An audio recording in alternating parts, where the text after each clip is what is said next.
Greetings to you all, and welcome back to another episode of the 31 Nights of Frights.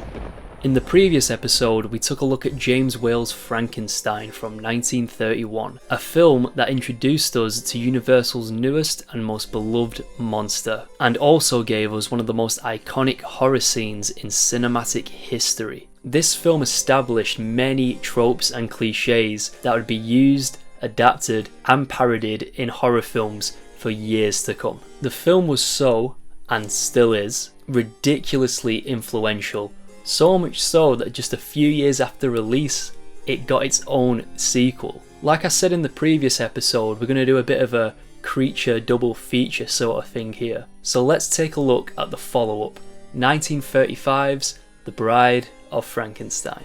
I want to quickly mention that I do believe this is where the confusion regarding Frankenstein's name truly began. As most people know, the monster does not actually have a name, and Frankenstein is the name of the scientist that created him. I know that most of you will already know that, and I don't want to be that annoying guy who goes through that trivia fact again. But I feel like by calling the film The Bride of Frankenstein, they effectively just straight up called the monster Frankenstein. I feel like their intention with this was to say that the bride is the creation of Frankenstein, the doctor, so like the Bride of Frankenstein. But overall it's a bit confusing really, isn't it? There also exists this clip of Boris Karloff and Bela Lugosi playing chess, in which Bela Lugosi calls Boris Karloff Frankenstein. Ready for the test, Dracula?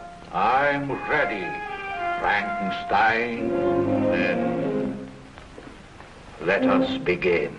Regardless though, I wouldn't change a thing. The name of the movie is iconic, and that's just the way that history went. Directed again by James Whale, who brought us the first Frankenstein, and also one of the first ever horror sequels ever made, I personally believe that this is the best film of the two, because it takes everything that was great about the first Frankenstein and just builds on top of it.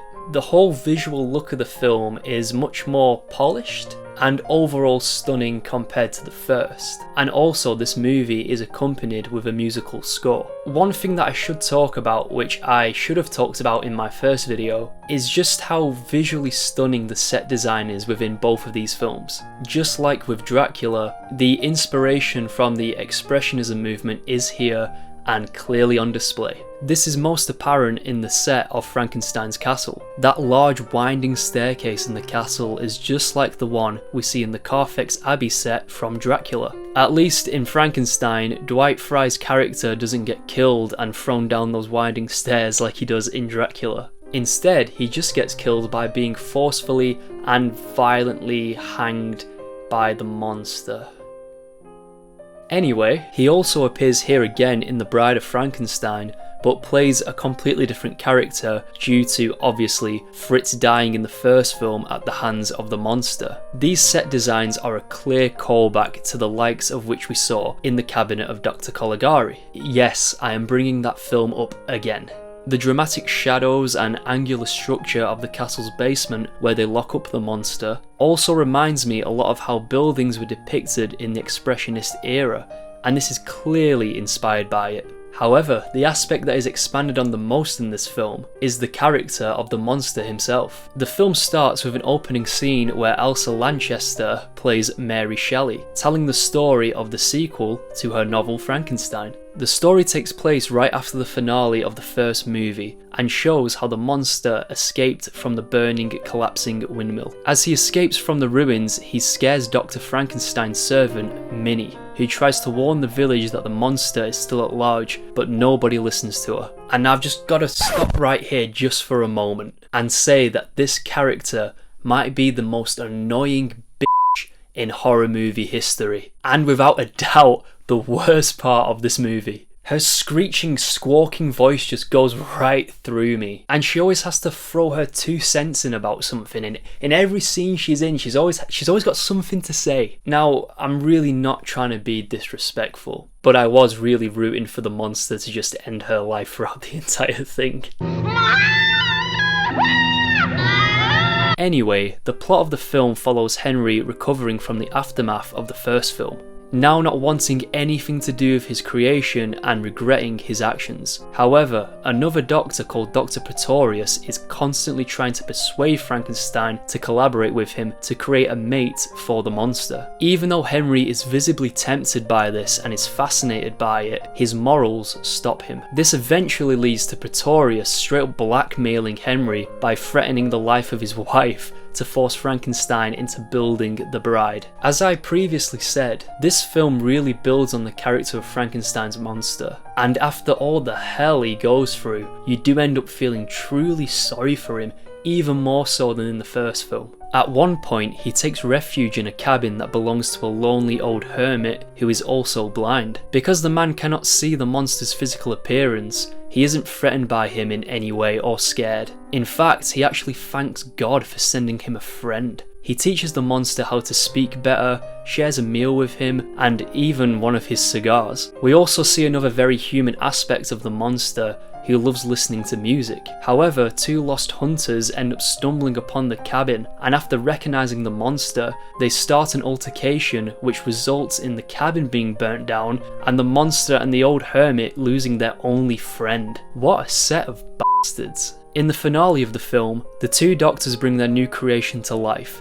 The Bride of Frankenstein. Played here by Elsa Lanchester, who also played Mary Shelley at the start of the film. And here we see the birth of another horror icon. However, it's never explained how her hair ends up like that, as during the process of bringing her to life, she's completely bandaged up. Did one of the doctors style her hair for her afterwards or what? I mean, that is pretty weird to think about, right? Oh well, f*** it. It's iconic at the end of the day. Just like with Karloff in the first film, Lanchester isn't credited for playing the bride, but she is credited for playing Mary Shelley in the film's opening scene. She's also in the film for literally the last few minutes, but obviously makes a massive impression. So much so that the character of the bride has become a universally loved icon. I love the way she moves her head like some kind of weird twitching bird, and apparently her performance of the bride was actually inspired by ill-tempered hissing swans in Regent Park in London. I think this is also a good time to mention what a spectacular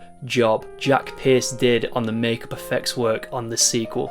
The attention to detail here is absolutely fantastic, and the monster truly looks like he's been through hell. Some of his hair has been burned away, and he has more bruising on his face. I forgot to mention in the last episode, but it's also thanks to Jack Pierce that the monster is usually depicted with having green skin. Even though these movies are in black and white, Pierce used a green tint in the makeup he applied to Boris Karloff, resulting in the promotional images, such as the main theatrical poster for example, featuring the monster with green skin. But anyway, coming back to the bride.